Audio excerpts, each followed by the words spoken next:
আসসালামু আলাইকুম। আজকে আমরা শিখব অনার্স থার্ড ইয়ারের এলিজাবেথান অ্যান্ড জ্যাকোবিয়ান ড্রামার 3 নাম্বার ড্রামাটা, যেটা হচ্ছে দ্য মার্চেন্ট অফ ভেনিস। এটা লিখেছেন উইলিয়াম শেক্সপিয়ার। প্রথম আমরা উইলিয়াম শেক্সপিয়ার সম্পর্কে জানব। William Shakespeare was born in 1564। মানে উইলিয়াম শেক্সপিয়ার জন্মগ্রহণ করে 1564 খ্রিস্টাব্দে। He wrote 154 sonnets, many poems and 37 plays.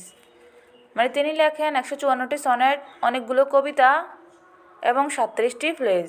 His father name was John Shakespeare. তার বাবার নামও ছিল John Shakespeare.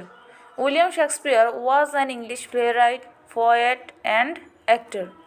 He is often called England's national poet and the bard of Avon. এবার আমরা আসি ম্যাকবেথের সামারিটা, বাংলা সামারিটা। ইতালির ভেনিস শহরে অ্যান্টোনিও নামে এক ভদ্রলোক বাস করত। সবাই তার সদ্গুণের জন্য প্রশংসা করত। তার ছিল জাহাজের ব্যবসা। তার জাহাজগুলো এক দেশ থেকে অন্য দেশে মালামাল নিয়ে আসা যাওয়া করত। ভেনিসে শাইলক নামে এক ইহুদিও বাস করত। সে ছিল নীতিহীন, সুদখোর ও কূটবুদ্ধি সম্পন্ন ব্যক্তি। কেউ তাকে পছন্দ করত না। যেহেতু অ্যান্টোনিওকে সবাই পছন্দ করত ও ভালোবাসত, তাই সে অ্যান্টোনিওকে সর্বদা হিংসা করত। সে সুযোগ খুঁজত কখন অ্যান্টোনিওর ক্ষতি করা যায়। এর মধ্যে একদিন অ্যান্টোনিওর চড়া সুদে টাকা ধার দেওয়ার জন্য শাইলককে অপমান করে। তাই শাইলক অ্যান্টোনিওর প্রতি অত্যন্ত ক্ষুব্ধ হয়। অ্যান্টোনিওর ঘনিষ্ঠ বন্ধুর নাম ভাসানীয়। সে পর্ষিয়া নামের একটি মেয়েকে ভালোবাসে, কিন্তু প্রয়োজনীয় টাকার অভাবে সে পর্ষিয়াকে বিয়ে করতে পারছে না। তাই এই সময় ভাসানীয় তার প্রিয় বন্ধু অ্যান্টোনিওর কাছে কিছু টাকা ধার চায়, কিন্তু ওই মুহূর্তে অ্যান্টোনিওর কাছে কোনো টাকা ছিল না, কেননা তার সবগুলো জাহাজ তখনও সমুদ্রেই ছিল। তখন অ্যান্টোনিও একটি উপায় বের করে। সে ভাসানীয়কে বলে যে সে শাইলকের থেকে টাকা এনে দেবে, আর তার জাহাজগুলো বন্দরে পৌঁছালেই সে শাইলককে তার প্রাপ্য টাকা সুদ সমেত ফেরত দিয়ে দেবে। তাই তারা দুজনেই শাইলকের কাছে যায়। শাইলক অ্যান্টোনিওর প্রস্তাবে রাজি হয়, কেননা এতদিন পরে সে অ্যান্টোনিওর উপর প্রতিশোধ নিতে পারবে। সে টাকা ধার দিতে রাজি হয়, কিন্তু সে শর্ত দিয়ে যে সে যদি অ্যান্টোনিও নির্দিষ্ট সময়ের মধ্যে টাকা ফেরত দিতে না পারে, তাহলে সে অ্যান্টোনিওর শরীর থেকে 1 পাউন্ড মাংস কেটে নেবে। শর্ত শুনে ভাসানীয় প্রথমে রাজি হয় না, কিন্তু অ্যান্টোনিও তাকে বলে যে তার জাহাজগুলো শীঘ্রই বন্দরে পৌঁছে যাবে, তখন সে শাইলকের টাকা দিয়ে দিতে পারবে। যদি শাইলকের মনে কোনো চালাকি থাকেও, তো সে কিছুই করতে পারবে না। এই কথা শুনে ভাসানীয় আশ্বস্ত হয় এবং শাইলকের থেকে 3000 ডুকাট ধার নিয়ে আসে। টাকা নিয়ে ভাসানীয় বেলমন্টে তার পর্ষিয়াকে পাবার জন্য রওনা দেয়। পর্ষিয়ার বাবা তাকে বিয়ে দেওয়ার জন্য অভিনব কৌশল করে রেখেছিলেন। ভাসানীয় সেই কৌশল তার বিচক্ষণতার মাধ্যমে সমাধান করে এবং পর্ষিয়াকে লাভ করে। ধুমধাম করে তাদের বিয়ে হয়। বেশ আনন্দেই দিন কাটে নবদম্পতির। এরপর ভাসানীয়র কাছে অ্যান্টোনিও থেকে চিঠি আসে যে তার সবগুলো জাহাজ ডুবে গিয়েছে। অ্যান্টোনিও খুব বিপদে পড়ে যায়। এখন সে কীভাবে শাইলকের পাওনা টাকা শোধ করবে? এদিকে শাইলকের দেয়া নির্ধারিত সময় পেরিয়ে গেছে।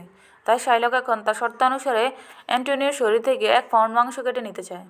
শেষমেশ এই ঘটনা আদালত পর্যন্ত পৌঁছায়। অ্যান্টোনিওকে আদালতে নেওয়া হয়। অ্যান্টোনিওর পক্ষ থেকে এক তরুণ উকিল আসে। সে এসে শাইলককে প্রশ্ন করে থাকে, কিন্তু শেষে শর্তানুসারে শাইলকেরই জয় হয়।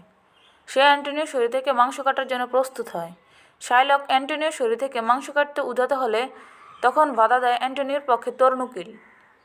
সে শাইলককে বলে যে আপনি 1 পাউন্ড মাংস নেবেন, ঠিক আছে, কিন্তু 1 পাউন্ড থেকে যেন একটু বেশি বা একটুও কম না হয়, আর মাংস কাটার সময় যেন কোনো রক্ত বের না হয়, কারণ রক্তের কথা শর্ত উল্লেখ নেই। আর যদি মাংস 1 পাউন্ডের কম বা বেশি নেওয়া হয় আর যদি রক্ত বের হয়, তাহলে শাইলকের মৃত্যুদণ্ড দেওয়া হবে। একথা শুনে শাইলকের মাথায় যেন ভাঁজ ভেঙে পড়ল, কারণ 1 পাউন্ড মাংস আর তা মেপে কাটা সম্ভব না। তার মাংস কাটতে তো রক্ত বের হবেই। তার উপর না দেখে শাইলক এখন তার টাকা ফেরত চায়, কিন্তু বিচারক তাতে অস্বীকৃতি জানায়। তখন শাইলক বলল যে সে কিছুই চায় না, তাকে শুধু ওখান থেকে যেতে দেয়া হোক। তখন বিচারক অ্যান্টোনিওর প্রাণ নিতে চাওয়ার জন্য শাইলকের বিরুদ্ধে রায় দেয় যে তার সম্পদের অর্ধেক অ্যান্টোনিওকে দিতে হবে এবং বাকি অর্ধেক মালিক হবে সরকার। তারপর ওই তরুণ উকিলের বুদ্ধিতে খুশি হয়ে ভাসানীয় ও অ্যান্টোনিও তাকে ধন্যবাদ জানায় এবং তাকে তার মজুরি নিতে বলে, কিন্তু সে ভাসানীয়র হাতের একটা আংটি চায়, যেটা পর্ষিয়া তাকে দিয়েছিল। নিজের বন্ধুর জীবন বাঁচানোর জন্য ভাসানীয় ওই তরুণ উকিলকে তার হাতের আংটিটা দিয়ে দেয়। পরে যখন তাদের দেখা হয়, তখন পর্ষিয়া ভাসানীয়কে বলে তার দেয়া আংটিটা তাকে দেখাতে। তখন ভাসানীও বলে সেটা সে একজন উকিল দিয়ে দিয়েছে। আসলে ওই উকিলে ছিল পর্ষিয়া। পুরুষের ছদ্মবেশ ধরে সে উকিল সেজে অ্যান্টনিওর জীবন বাঁচাতে গিয়েছিল, তাই আংটিটা তার কাছেই ছিল। সেটা ভাসানীয়কে দেখালে সে অবাক হয়ে যায়। পরে পর্ষিয়া সব কিছু খুলে বলে। এদিকে অ্যান্টনিও খবর পায় যে তার জাহাজগুলো ফিরে এসেছে, আর এভাবেই নাটকটি শেষ হয়ে যায়।